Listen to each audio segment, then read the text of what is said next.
It's August 2021 and I'm continuing my exploration of my hometown, taking in museums, bridges, an overstuffed walrus and a garden in the sky.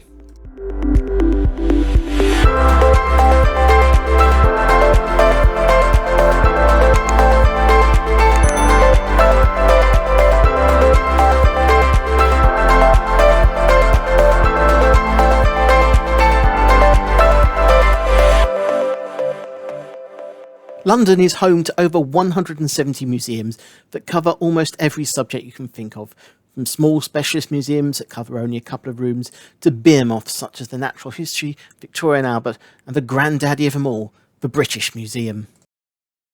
Founded in 1753, largely from the collection of Sir Hans Sloane, the collection has expanded over the centuries, with the museum moving to its current site in 1759 before expanding over the following 250 plus years to fill the entire block, now holding some 8 million objects, the ownership of some of them being highly contested.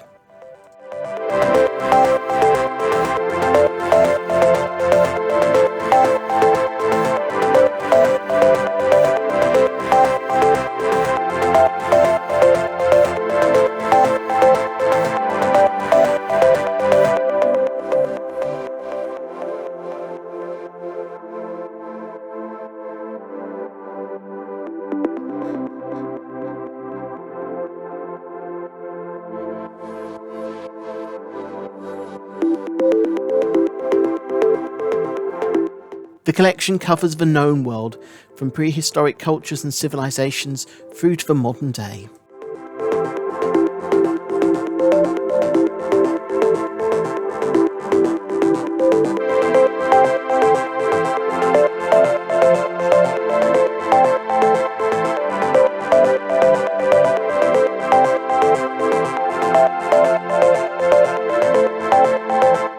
And whilst there are a large number of items that have dubious merit being on show in a museum in the UK, there are also some of the most important British historic artefacts on show, including the Vindolanda tablets.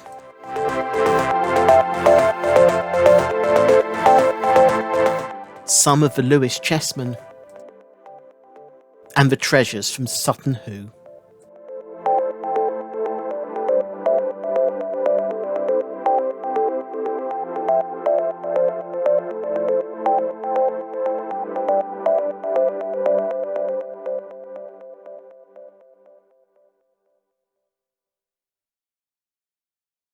Focusing on a much narrower brief, the Museum of London explores just for one subject, the capital itself.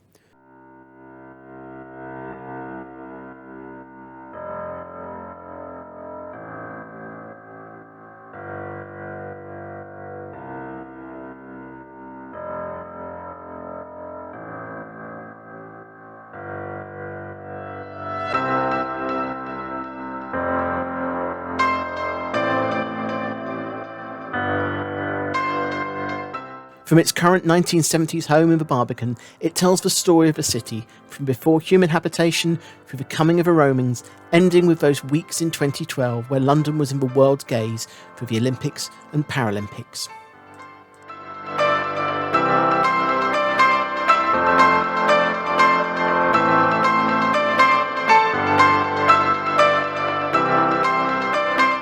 A couple of miles to the east, and you find a second branch of the Museum of London, Docklands.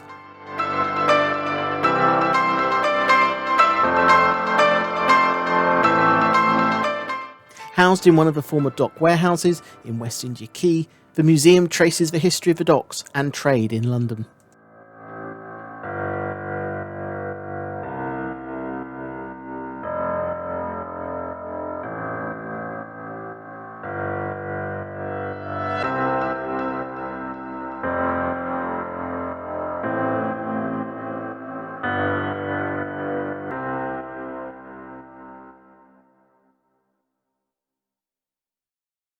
Staying in East London, the Museum of the Home is housed in former almshouses opposite Hoxton Overground Station.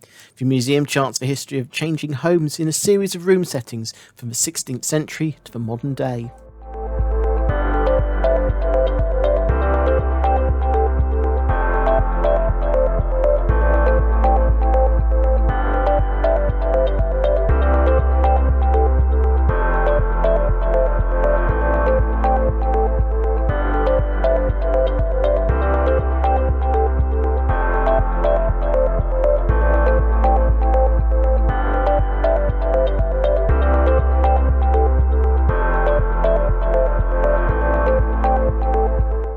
South and you reach Greenwich, home to the old Royal Naval College, which houses a number of galleries and exhibitions, along with 2 universities and nearby the National Maritime Museum.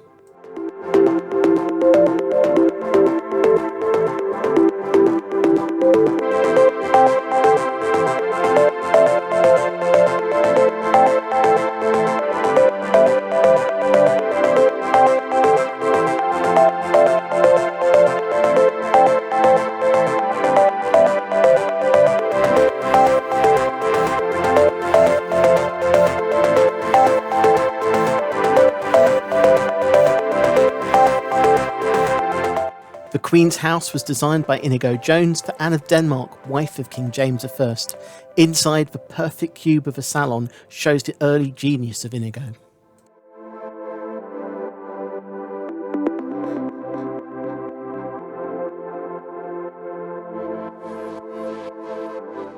Back along the river and you reach Tower Bridge, one of the most iconic structures of the city, and one you can explore by taking the stairs for walkways that run high above the roadway below.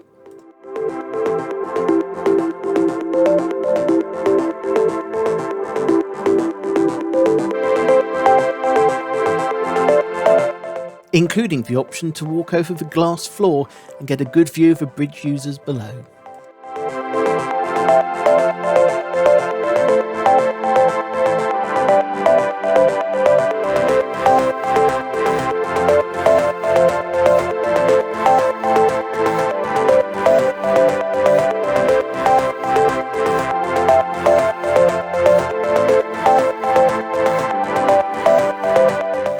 You can also visit the engine room to see how the bridge was powered, an operation that ran on steam right up to the 1970s.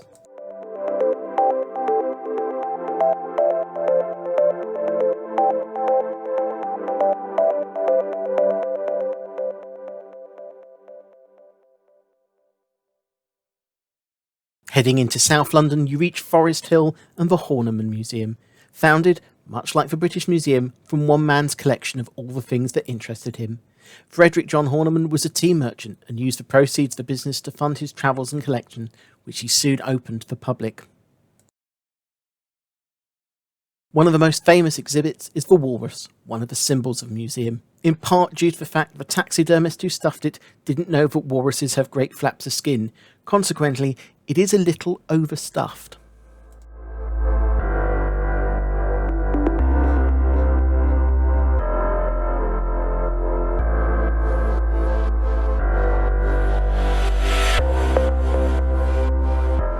The museum also houses an aquarium and conservatory.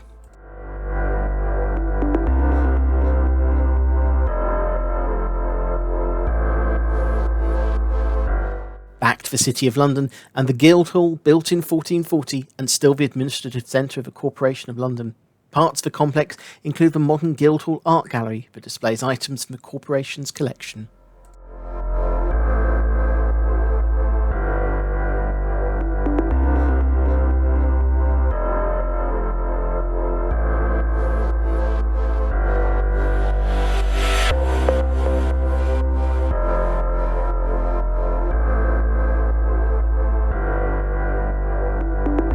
A short distance from the Guildhall is 20 Fenchurch Street, otherwise known as the Walkie Talkie Building, and home on its top floors to the highest public garden in London, the Sky Garden. With a number of bars and restaurants as well as an open deck and a tropical planting, the Sky Garden gives a different view on London from where you can watch over the capital.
and watch the sunset on the world's greatest city.